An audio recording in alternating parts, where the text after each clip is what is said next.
Good morning, Hank. It's Tuesday. Every 4 years, the 32 best men's national soccer teams gather together for the World Cup, which is played in whatever country has most successfully bribed FIFA officials. It's the most watched sporting event in the world, and the United States won't be there. Here's an introduction to the 32 nations that will. Argentina have Lionel Messi, arguably the best player never to win the World Cup. Australia's national team are called the Socceroos, which makes them hard to dislike. Belgium have Argyle in their uniforms, so they'll probably win the tournament. Brazil are consistently a joy to watch, except when they are playing Germany, and they're the favorites to win the World Cup this year. Colombia's jerseys look like they have an armpit sweat pattern, but I will not let that distract me from the extraordinary good looks of their star player, James Rodriguez. Costa Rica just passed the United States in life expectancy, in addition to beating us twice in World Cup qualifying, so that's nice for them. Croatia are notable for having a chessboard on their uniform. Denmark invented Lego, so that makes them fun to root for. Egypt has qualified for their first World Cup since 1990, and they are led by noted hero and dreamboat Mohamed Salah, and their goalkeeper is 45 years old, which is a real inspiration to old people like me. All in all,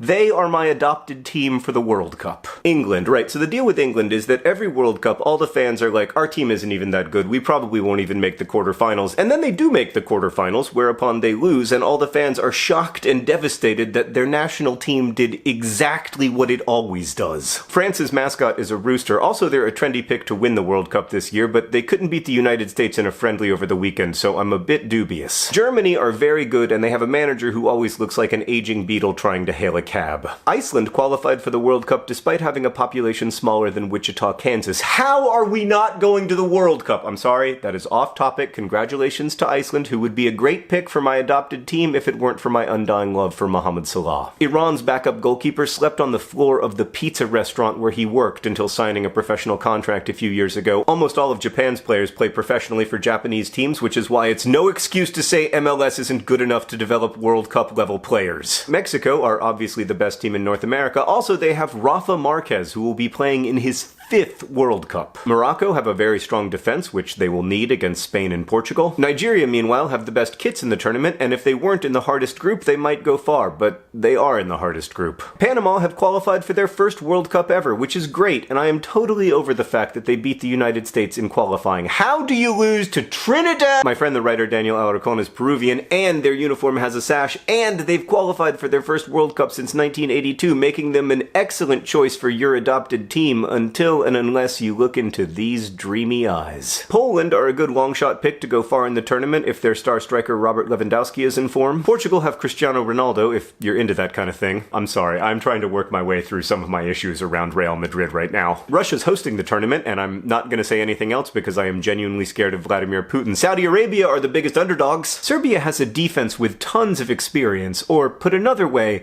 they're old. Nobody agrees with me, but I think Senegal could go to the semifinals because Sadio Mane is really good, and no, this video has not been biased by my affection for Liverpool. South Korea's coach is only 4 years older than Egypt's goalkeeper. Spain are kind of the Yankees of soccer. Sweden no longer has football's biggest personality, Zlatan Ibrahimovic, so why bother? Switzerland specializes in neutrality, which is perhaps why they play so many excruciatingly boring 0-0 draws. Tunisia's kits look so good I bought one, but I fear their World Cup will be brief. And last but not least, Uruguay are probably best known for having a striker, Luis Suarez, who has bitten opponents on 3 separate occasions. But that ignores the important fact that in more than 99% of his competitive games, Luis Suarez hasn't bitten anyone, a nearly perfect record. I'll be live tweeting every game of this year's World Cup at my sports Twitter, @SportsWithJohn. I hope to see you there. Hank, I will see you on Friday.